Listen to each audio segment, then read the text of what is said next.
All right, well, welcome to our spotlight on the Ultrafondo Marmotte Alps, and thank you very much for joining me. My name is Marvin, and I'm the founder and GM of Alpine Cols. Alpine Cols is a group of cycling coaches, 4 French people, 1 New Zealander French, and myself, I'm Anglo-French. We're all based in the Alps, and of course, we're all passionate about road cycling, and especially sportives and Granfondos.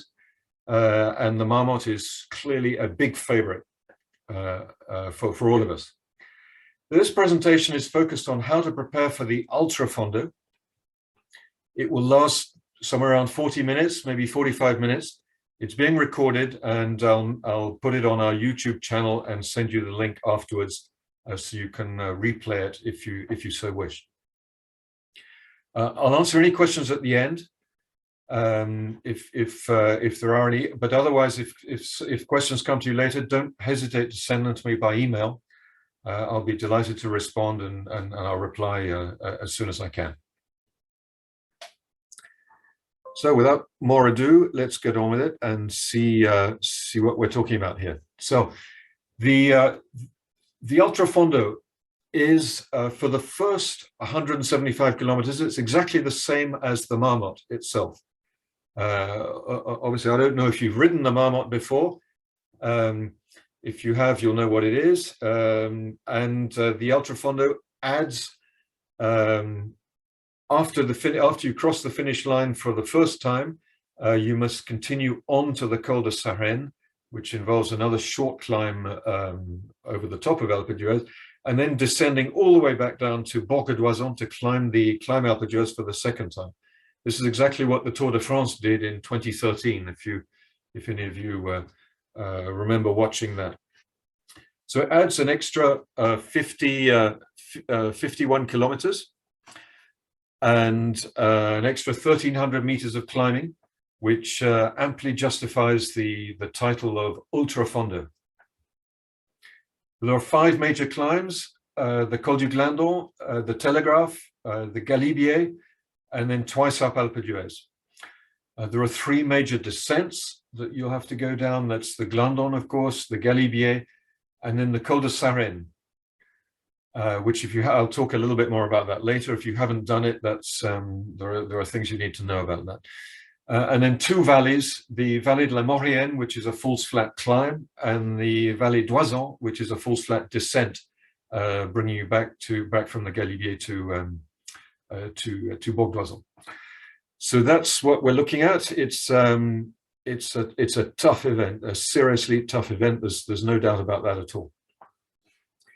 The start will be at 5 o'clock in the morning. We're used to starting at 7 for the Marmotte. It's cold enough at 7, but at least it's already daylight. At 5 a.m. it'll still be dark. And then there's actually a typo there. It's a 6:15 cutoff in Bourg d'Oisans, or at the foot of Alpe d'Huez, if you will, for the second time round. So if you want to be a finisher, you need to get through that cutoff at the foot of the final climb by 6:15. You will. I think they still let you go up on your own if you're later than 6:15, but you won't be an official finisher. They'll take your bib number off you and your timing chip. It's what the French call a rondeau format. So it's not a race. It's it's timed, but it's not. So there's no classification. Okay, so that recognizes the fact it's like the Tour du Mont Blanc. In fact, that recognizes the fact that it's not something you race; it's something you do as a genuine test of endurance.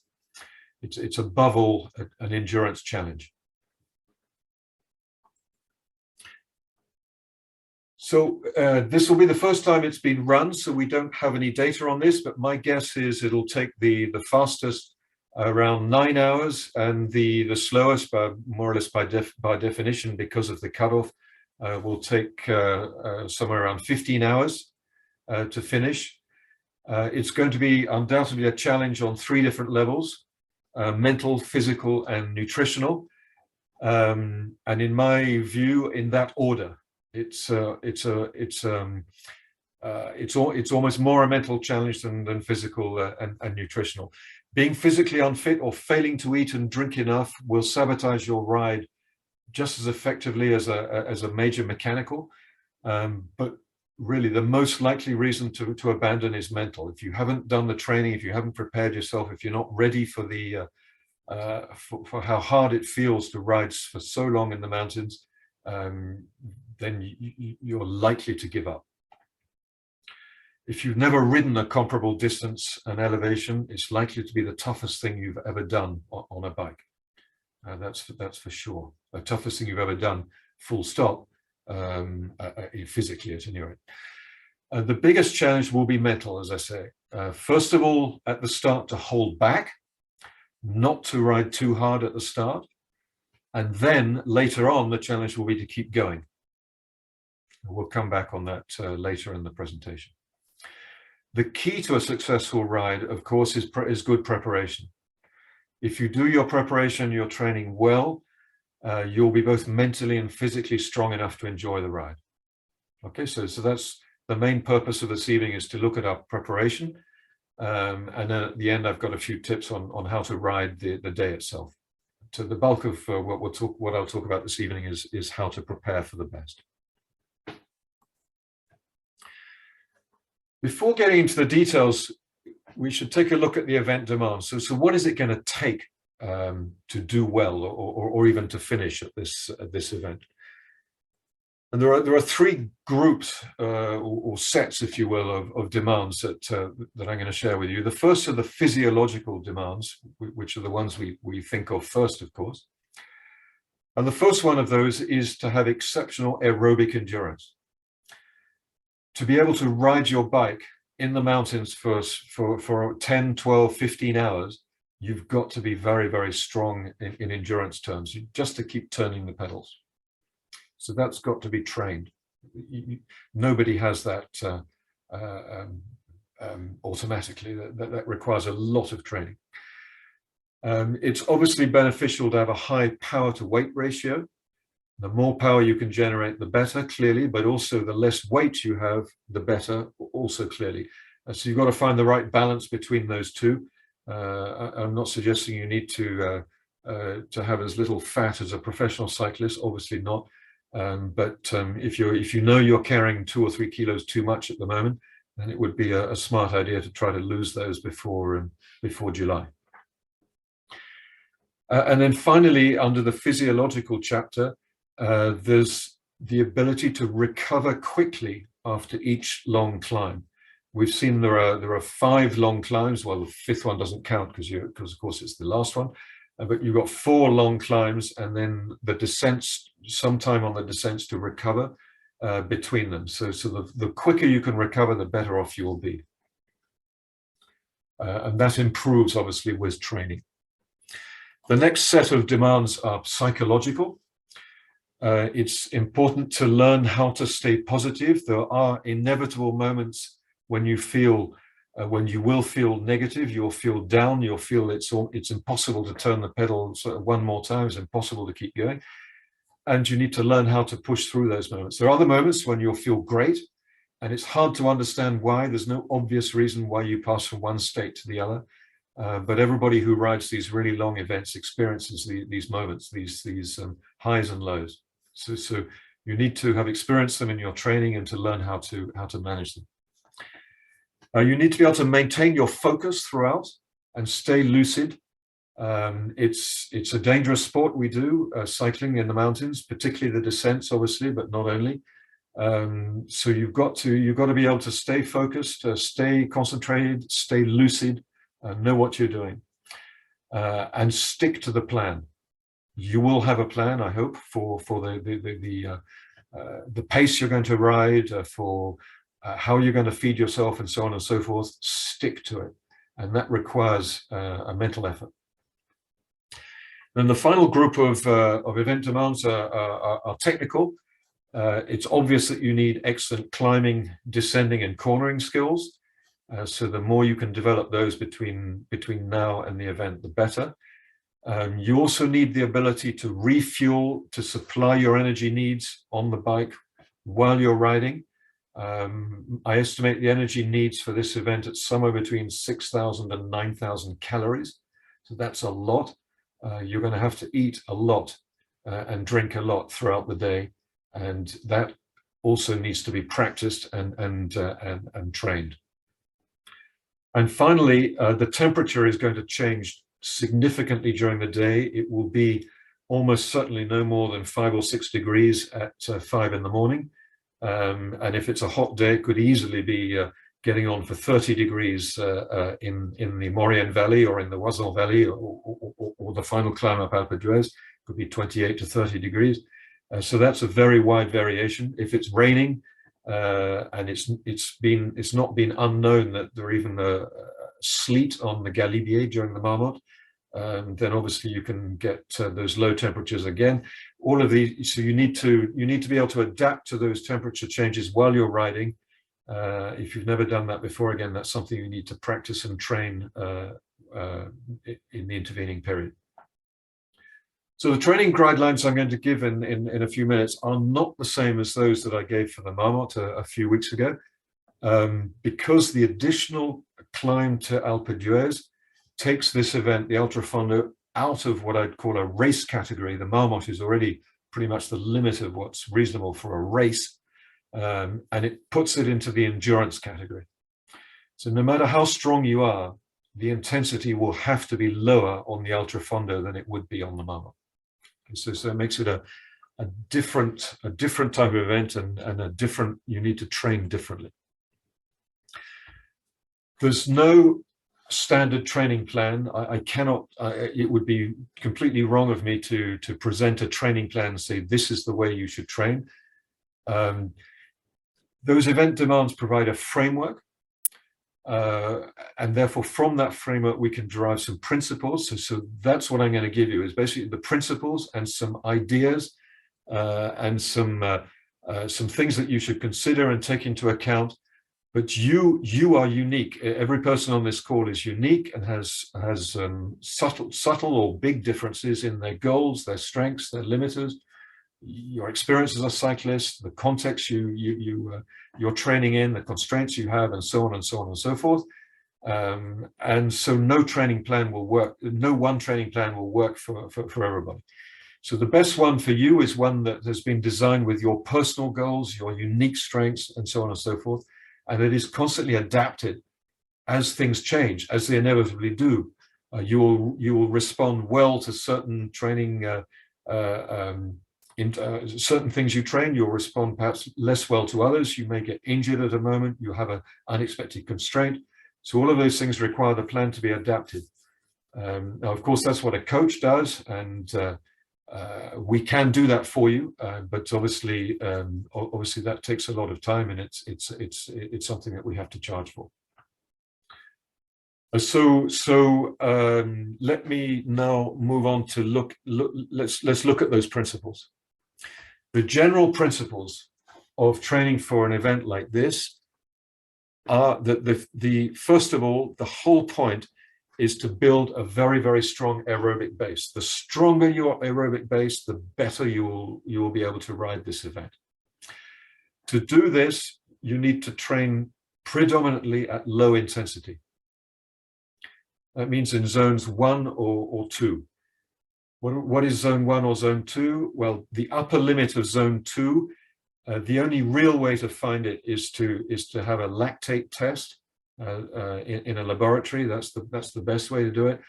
There are some rules of thumb.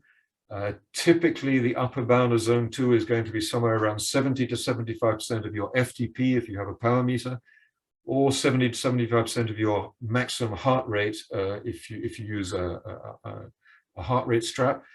And if you don't use any of that, or as a complementary method, it should feel easy, and you should be able to talk comfortably while you're riding. You should be able to hold a relatively normal conversation. If you're struggling to talk comfortably, then you're riding too hard to be in zone 2. Zone 2 is the endurance zone. You should be able to ride, not quite all day, but you should be able to ride steadily for between 4 and 6 hours in zone 2. That's a major effort. By the end, it'll feel much harder, your perception of effort will definitely increase over the 4 to 6 hours, but you should be able to, when you're trained, you should be able to do that. Why train at low intensity? It's because the event is going to take place at low intensity. You've got to be able to keep going for, as we saw, a minimum of 9 hours, assuming you're a very strong rider, and perhaps 10, 12, or 15 hours. And so there's very little value in training at high intensity. It will simply tire you, and you won't be able to do enough of the training at low intensity to get the adaptations you need. A second principle is to do as much climbing as possible. Obviously, that's a challenge if you live in, I think some of you possibly come from the Netherlands or from Belgium or countries without much in the way of mountains. In that case, clearly it's a challenge. The only way around it really is, apart from the obvious, try to on a weekend try to get to the biggest hills you can find. There is something you can do. If it's a windy day, you can ride into the headwind, sitting up upright on your bike as if you were climbing, and allowing the wind to give a maximum amount of resistance. Use a high gear. That to a reasonable extent simulates climbing. And of course, the other way, if you have a turbo trainer, then obviously use that. If it's a smart trainer, all the better. Find a virtual reality app that gives you the climbs, and you can climb them in your living room. In that case, it's worth setting up the front of the bike on a block so that your bike is at an angle to simulate the slope a little bit better, 6, 7, 8%, and you can train that way. So again, low intensity on the climbing as well. If you attack every climb in your training as hard as you can, all you're going to do is build fatigue. You'll build much more fatigue than fitness. It's not going to help. Third principle is to increase the load progressively, typically by cycles. So you increase the load and then you take an easy week and increase the load again, take another easy week. It's really important to recover along the way. That's the fourth principle. Rest and recovery, because that is how you become stronger. You apply a training stimulus to break your muscles down. In fact, to stress your muscles and to force them to adapt to get stronger. But they can only do that if you let them. And by letting them, you have to in order to let them, you have to rest and recover. So that means literally just getting off the bike for a couple of days. And if you do any riding during the recovery week, it's just short 1 hour rides at very low intensity. The fifth principle is to develop your technical skills. Cycling is not just about pushing the pedals and developing your power, your FTP. Far from it. This is an event in the mountains, so all of those skills connected with climbing efficiently and economically, descending fast and safely, cornering at speed, and so on. All of those skills need to be developed, and the higher you can bring them, the better off you will be. So those are the principles of the training plan. You need to work on all 5 of those principles. Now, I've got a framework for you similar to the framework that's on the Marmotte website for the Marmotte itself. It is, I insist, only a framework. And of course, I'm happy to send this to you if you send me a request by email. It's not a detailed day-to-day training plan for the reasons that I've explained. You need to adapt it for what makes sense to you. Okay, so I'm not going to go through it in detail, just to highlight the structure. There are 3 major phases that you can see there. The preparation phase, which goes up pretty much to the end of March. Then a pre-competition phase, which goes to the middle of June. And then finally the competition phase, which is the final 2 weeks and the event itself. Those major phases are then broken down into what coaches call mesocycles, which are 4 weeks on the plan. Just as an aside, if you're 50 years old or older, it's worth considering reducing that to 3-week cycles, where you load for 2 weeks and then you take a 1-week recovery. And the reason is because from the age of 50 onwards, it takes longer for us to recover. So it's just to take account of that. We found it gives better results once you're 50 and above to look at that sort of cycle. Now, it's also that's a relatively rigid approach to cycle through these 3 weeks on or 2 weeks on, 1 week off. More and more people are taking a more flexible approach, which is to basically to rest when they feel the need for it. And that can be monitored by heart rate variability or some of these other tools which are becoming available. But if you do choose to not follow a strict cycle such as this, a strict program, then please make sure that you don't load for more than 3 weeks without taking recovery. If you load for more than 3 weeks, you're likely to tip yourself into overtraining, and that will defeat the purpose. Okay, so the rest of the plan, there's an explanation of the training focus. This, by the way, is just a schema. Whoops, that wasn't supposed to change. There's a schema here of how the load is supposed to increase and then reduce. The units are arbitrary, training load volume 1 to 5. You can use training hours, you can use kilometers if you prefer, you can use TSS scores, you can use whatever makes sense to measure your load. But again, the idea is to increase and then reduce. So there's the training focus and then the rationale to explain why that's important.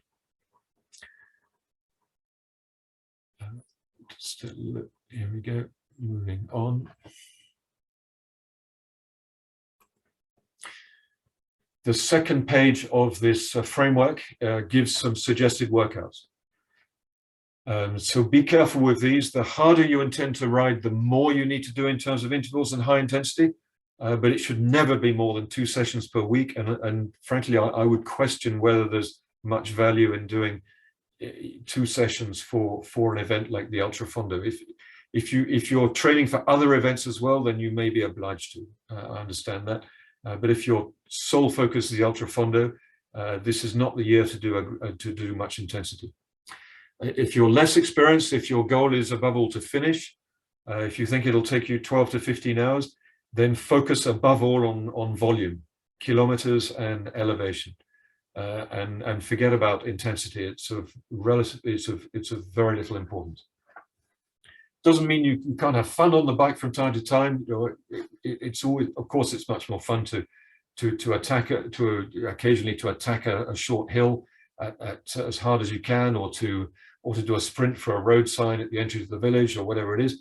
But don't do it too often, and above all, don't do lots of structured sessions. They really have no value when you're preparing for an event such as this Ultrafondo. Okay?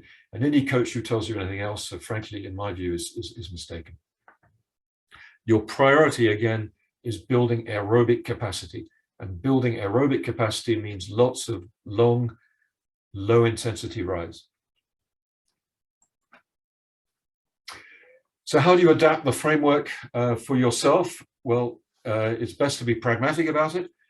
Start with your constraints, and especially the time you have available to train. So be realistic here.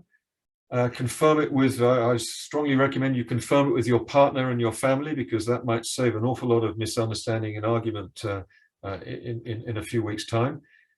So which days of the week can you train, and for how long? What are the weekend family commitments, or what are the work commitments that will prevent you from training on certain days or weeks? So map all those out, put them down on paper, and then you can block off week by week the training time you'll have available, and then you can start to look at, well, what am I going to do day by day? You'll probably end up with something that's quite a long way away from ideal, but that's life. That can't be helped. You just have to adjust things as much as you can to respect the principles of increasing the training load followed by recovery in this secular fashion. A couple of final things to think about. I briefly touched on this a couple of minutes ago. If you're, what are your 2022 objectives? If they're 100% Ultrafondo, it's simple, or at least relatively simple. You just focus on that. If there's some other event which is important to you, that's hopefully at least at least a month, if not 2 months away from the ultra, either before it or after it, then you'll have to train perhaps a little bit differently. But that's way beyond the scope of what I can talk about this evening. My focus is going to be 100% just on assuming you're preparing only for the Ultrafondo. The second question concerns your personal strengths and limiters versus the event demands that we saw a few minutes ago. So what are the physiological or psychological qualities and technical skills that you most need to develop? You need to think that through and then plan accordingly. All right, so we can now come to the detail of the first phase, the preparation phase. What are the objectives of this phase, which covers the period from now until the end of March? So the first objective is, above all, to build your capacity to train and your aerobic endurance. So my goal here would be to build my ability to train to at least 10 or 12 hours or more per week, and to ride long distances without undue fatigue. So you will, that was obviously the purpose of the previous couple of slides. How many hours a week do you have to train? And then train, I can only suggest you train as much as you can based upon your constraints. Okay, 10 or 12 hours to me is a good target. If you can go higher, all the better. If you're working full time and you've got a family, that's probably impossible. That's just the way it is. There's no way you can do this training full gas. Again, it's going to be aerobic endurance focus, low intensity. You want to be building up by the end of this period to a ride. You should be doing a ride by the end of March of at least 6 hours, if not 8 hours. Endurance pace from start to finish again. Now, your second objective is to build strength endurance. Strength endurance is important for the Ultrafondo because, particularly because of the last two climbs, which is the double climb to Alpe d'Huez. If you've done the climb already, you'll know this. If you haven't, you should know that the first 3 kilometers of the climb to Alpe d'Huez are very tough when you've got a lot of, when you're already tired. They're steep. The ramps reach 11, 12, even 13%. And then it flattens off in the corners. So the average that you'll see on the profile is less than that, but the ramps are very steep. And when you're very tired, the only way you'll get up there is by, you won't be able to spin. You're going to be at low cadence and you need strength in your legs. So this is what's called strength endurance. So that's something you need to train. The best way to train that is by training at moderate intensity, low cadence. We'll look at that in a second. And finally, the third objective here is to work on your technical skills, of course, that we've mentioned: descending, cornering at speed, as well as eating on the bike, adjusting your clothing, all of these things that I mentioned. And the less experienced you are, the more important it is to work on these things. So what are some of the things that you should be doing? So yeah, progress to 6-hour rides, even up to 8 hours if you can, in zone 2. Again, here on the cautious side. It's better to ride slower than faster. What's important is the time, it's not the speed. The faster you go, the more fatigue you're going to generate. And the curious thing about aerobic endurance, what you're doing is you're building you're getting your muscles to adapt with more capillaries and, above all, more mitochondria. And this takes place at low intensity. If you push the intensity a little bit, all that will happen is you will be more tired, and that will make it more difficult to train the following day or 2 or 3 days later. It doesn't give any extra benefit, believe me. So train at these low intensities. You should be spending a good 90% of your training time on this. obviously including as much climbing as possible, depending upon where you're living. And again, don't hesitate to use the turbo if you've got no other choice. One interval session per week on strength endurance. So what are those? Well, they could be initially multiple, perhaps 4 to 8 minute efforts, initially in zone 3. So this is a little harder than zone 2, but not great, not much harder. You can increase progressively to zone 4. It's big gear and low cadence. By low cadence, I mean certainly less than 60, progressing to less than 50 RPM. But be careful about getting there. You can hurt your back if you do too much and too quickly. So be progressive. If you're doing something new, always be progressive about it. So start with 4 to 8 minute efforts, and you can build up later to 10 minutes and even 15, 20 minute efforts, depending upon how much of that type of training you've done already.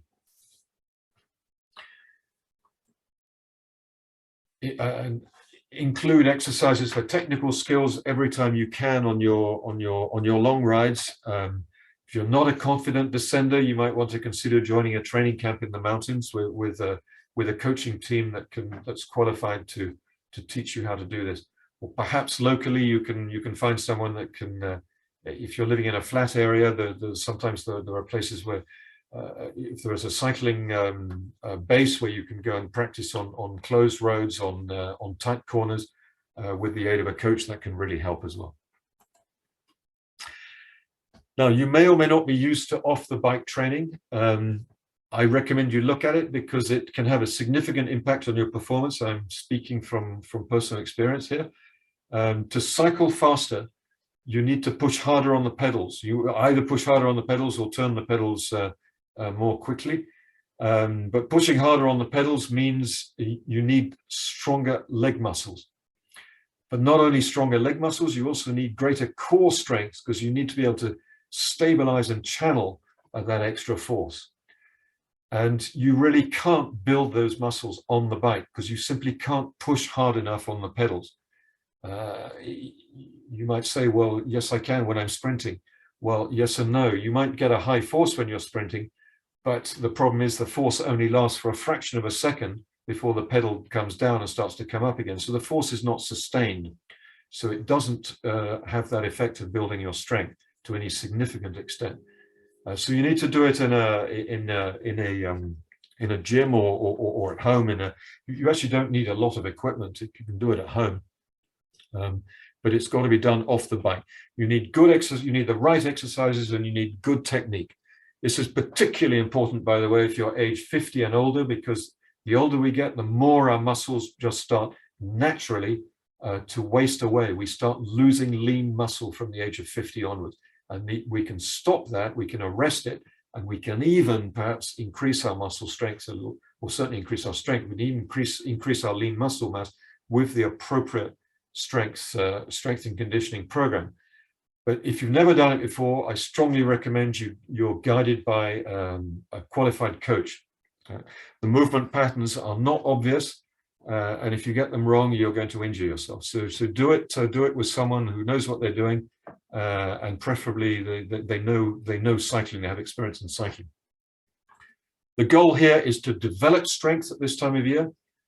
In the second phase, we'll see that it's to maintain it, but right now we want to develop the strength in your legs and your core. Right? If you're new to this, err on the side of caution. As always, be progressive. Okay, the second part of this is mobility and flexibility. It's really, really important to do this. If you only do one of these, then focus on mobility and flexibility. You need to do 2 or 3 sessions of 20 minutes a week, or at least 10 minutes a week. Pilates or yoga are great practices for this. They can be really, really good. But again, learning correct technique is vital. Again, I speak from experience. I managed to injure myself once by stretching badly, and that kept me off the bike for 6 months. So, believe me, you can really hurt yourself if you don't know what you're doing. So choose a practitioner who knows cycling and who only takes small groups. If you go to a group of 20 people for a yoga lesson, then you're not going to get that individual attention, which is so important. Finally, strongly recommend you do some complementary physical activity, because cycling is a sport which creates imbalances. We use our muscles in a very particular way, and it's incomplete. So you're going to build up those imbalances, and you're going to create soft tissue problems over time. So it's great to complement that. If you are a runner, if you're already a runner, then an occasional run is good to maintain. If you're not a runner today, I don't recommend you start, because you'll probably hurt yourself.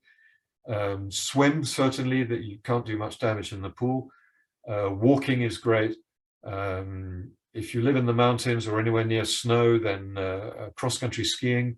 For those of you in the Netherlands, skating.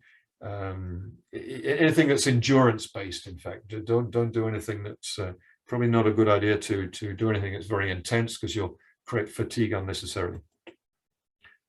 Okay, so that's for the off the bike preparation. Now into the second phase. So now we're at end of March, heading between the end of March and the middle of June.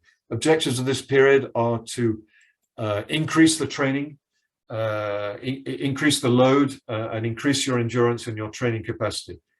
I would aim at, if possible, training up to 15-20 hours a week, if possible.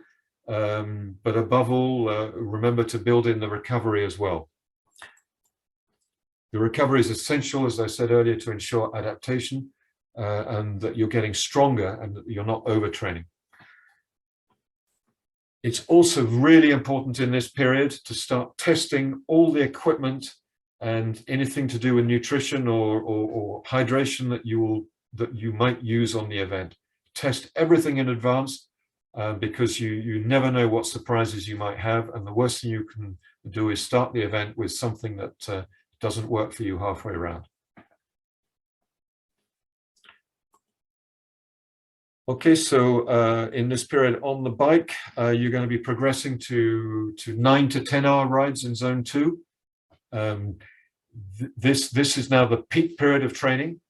Okay, as we saw earlier, the event will potentially take you up to 15 hours. There's no need, nevertheless, to do a 15-hour ride. It's like for a marathon. If you've ever trained for a marathon, you'll know you don't have to run a marathon in training, but you do certainly want to run 2/3 to 3/4 of one. So much the same principle here. You want to have done at least one 10-hour ride before the event. Obviously, that will be at low intensity. It will be impossible to ride 10 hours at high intensity anyway. And you will have to do these, almost certainly you'll have to do these long rides alone, unless you've got an understanding training partner. Ideally, of course, you're preparing for this with somebody else. That would be great, but most of us don't have that luxury. So these are going to have to be long rides that are done on your own. I can only strongly recommend you stay away from if you're in a cycling club, I would stay away from the Sunday club rides or the Saturday club, whenever they are, because almost invariably they're too short and they're too fast. I've never yet been on a club ride which didn't become a race at one point or another, and that's not what you need when you're preparing for the Ultrafondo. It's a lot of fun, but it's not what you need right now. So you just have to be disciplined about that and just cut it out for the period. Recovery rides should be 1 to 2 hours maximum, and then really easy in zone 1. Okay, short rides and easy rides. If the hardest weeks have pushed you close to your limit, which ideally they should, then the easy weeks really need to be easy.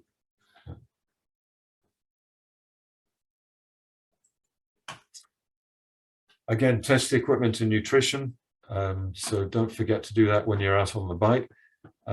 Practice changing your clothing, adapting to different temperatures when you're riding. Just try to simulate the event as much as you can. Get used to carrying 2 spare inner tubes. Get ready for anything that might happen on the event itself. Off the bike, same as before, except now the objectives are, instead of developing strength and mobility, it's more about maintaining it. Complementary activity is the same.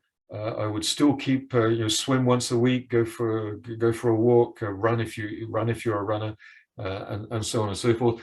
But above all, now we're in a period of intense training, so it's really important to maximize your sleep. This is essential for recovery and adaptation. Aim at a minimum of 8 hours of sleep a night, and try to wake up naturally, if at all possible, without an alarm clock. Obviously, if you've got an early morning train or an early morning flight for a business reason, then you're going to have to use an alarm clock. But as much as possible, avoid doing that. And above all, banish the screens from the bedroom. I think we've all got into the habit of going to bed with our telephones or our laptops, and that's very detrimental to good sleep. So try to put that to the side for this period.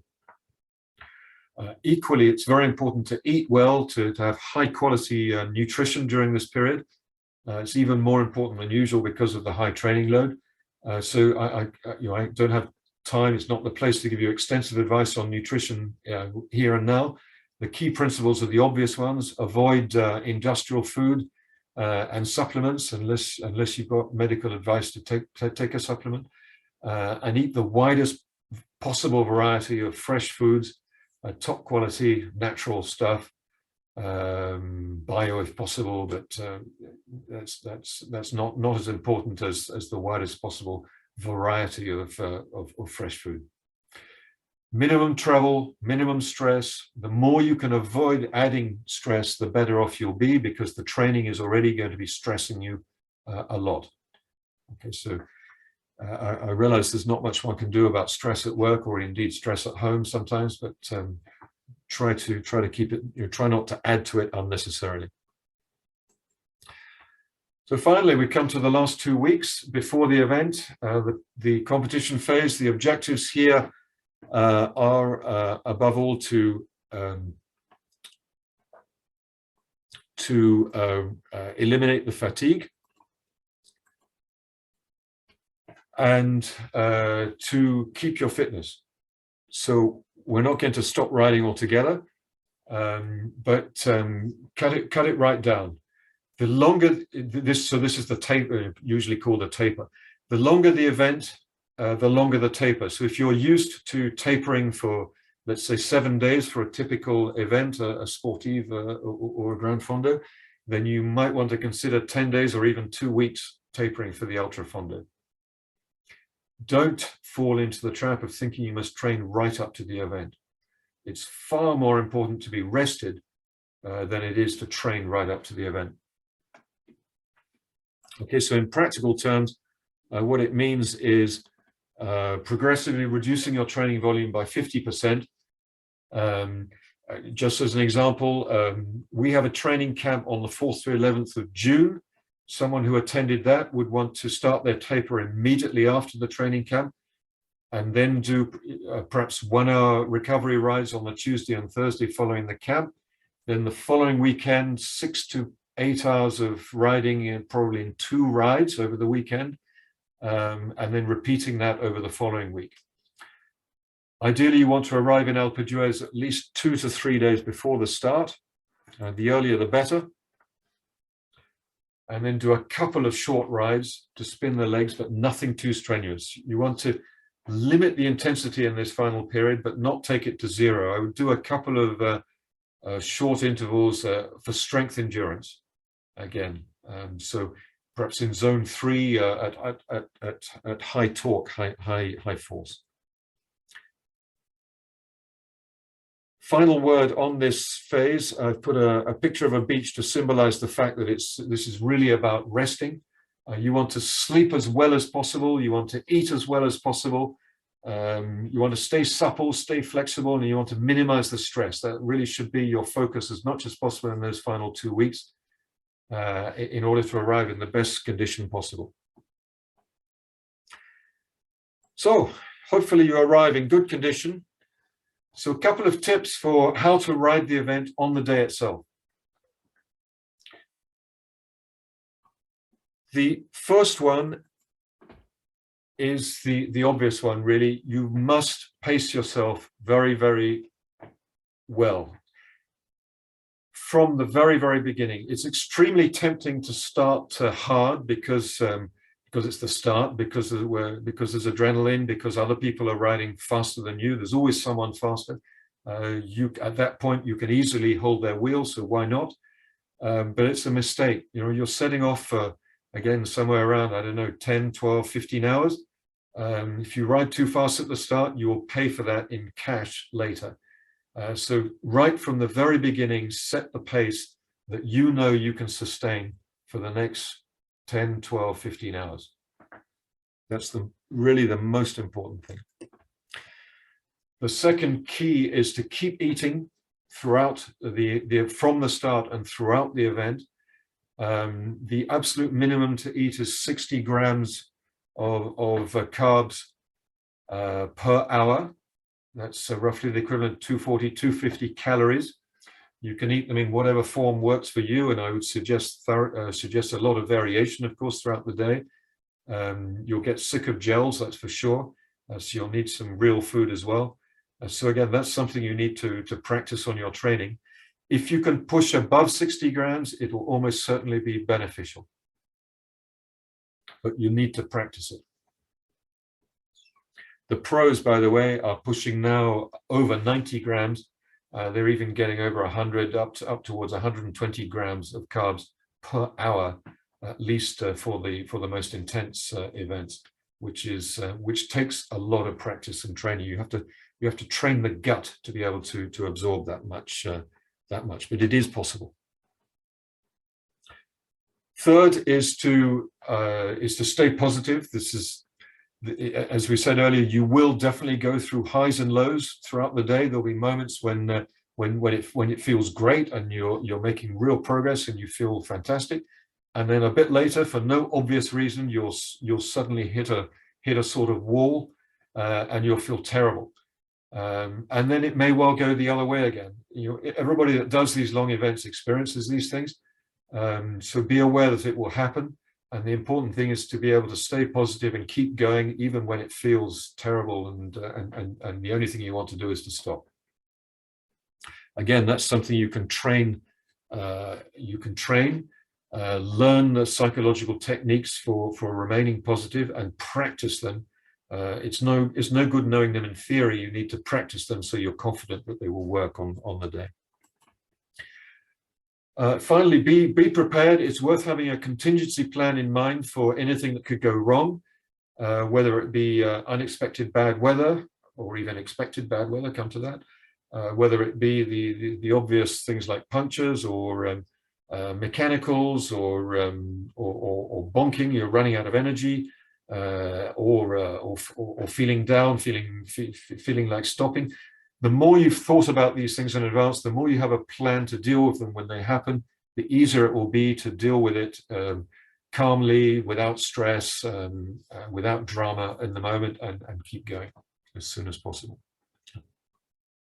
So those are 4 tips for on the day. And then finally, just some mistakes to avoid. The first 3 of these are to an extent really the opposite of of the tips. So don't go too fast on the early climbs. That's an obvious mistake. Second one is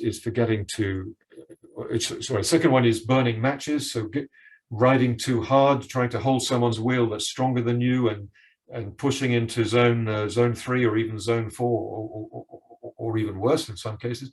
So I strongly recommend you don't do that. Third one is forgetting to eat and drink. It's easy to forget. Time goes past very quickly on a long climb, and before you know where you are, 30 minutes has gone by and you haven't eaten anything, and you've forgotten to drink as well. Well, you can never catch that up again. So it's really important to eat little and often. Just keep it coming in. Fourth tip is fourth mistake to avoid is taking silly risks when descending. And really what I'm thinking of here especially is the descent from Sarenne, the final descent when you've gone up Alpe d'Huez for the first time. So you've done already a complete marmotte, and you've got to go down the Col de Sarenne and then come back up to Alpe d'Huez for the second time. If you haven't done the Col de Sarenne before, I can tell you that it's a difficult and dangerous descent. The road is narrow. It's very steep in places. The road surface is in poor condition. There's often stones and even rocks on it. There are potholes here and there. The corners are tight. It's a dangerous descent. So I can only strongly recommend you don't take any risks when descending down there. It's it's pointless to try to save seconds on that descent and then have an accident. Much better to back off, take it nice and easy, and save the stress and save your energy for the final climb. It is a dangerous descent, Sarenne. Again, I repeat, so be careful of it. And then finally, the last mistake to avoid is inappropriate clothing. The biggest risk of this, of course, is if the weather changes unexpectedly. If the forecast is very clear, either for a very warm, clear day, then it's obvious what to do, or for a bad day, you know it's going to rain, then things are relatively straightforward. It's a little more complicated if the forecast is uncertain. The worst thing you can do is leave with risk of rain with no protection if it does rain, because if it rains on the Galibier, the temperature can be close to freezing, and you'll very quickly get hypothermia. So you're pretty much, if there's any risk of rain, you must take a rain jacket with you. I recommend thinking in layers, thin layers, easily adaptable, things like arm warmers. You may need long-fingered gloves if there's any risk of rain or cold weather. You may need a rain jacket. You may need a cap or a bonnet to put under your helmet. Neck warmer, perhaps leg warmers. It obviously depends on what the forecast is. The question becomes, well, how to carry all that plus all the food? Not easy. Well, remember, this is not a race. This is much more of an endurance event. So there's no shame in putting extra bags on your bike. At least a decent saddle bag that you can put things in, or perhaps a top tube bag. There's some very, very neat, quite large capacity top tube bags you can put now, which don't get in the way. And a final idea, which some people do, is you can even wear two jerseys, one on top of the other, two lightweight jerseys, obviously, because that gives you 6 pockets instead of the 3. So that can help as well. So that's it for the tips and for the mistakes to avoid. I've done my best to give you the principles and guidelines that should allow you to prepare yourself well. Now it's up to you. Take those principles, create your own training plan, and then follow it as best you can. If you would like any professional help to be absolutely your best on D-Day on the 3rd of July, then we can help you, of course, in 2 different ways. One is through training camps or coaching camps, as we call them.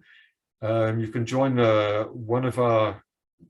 We have 2 camps planned in the intervening period. There's one at the end of May in the Ventoux and the Luberon area, and the second one is in La Clusaz at the beginning of June, with the Megève Mont Blanc Sportive at the end of the week. So that gives an opportunity to learn throughout the week and then put into practice immediately all the advice and tips that we will give you. So during those training camps, me and my coaches would work with you, focusing very much on your technique. It's not so much about riding hard, it's much more about riding smart and improving your technique. So we use a lot of video, a lot of feedback. We have technical sessions in the evening, and so on and so forth.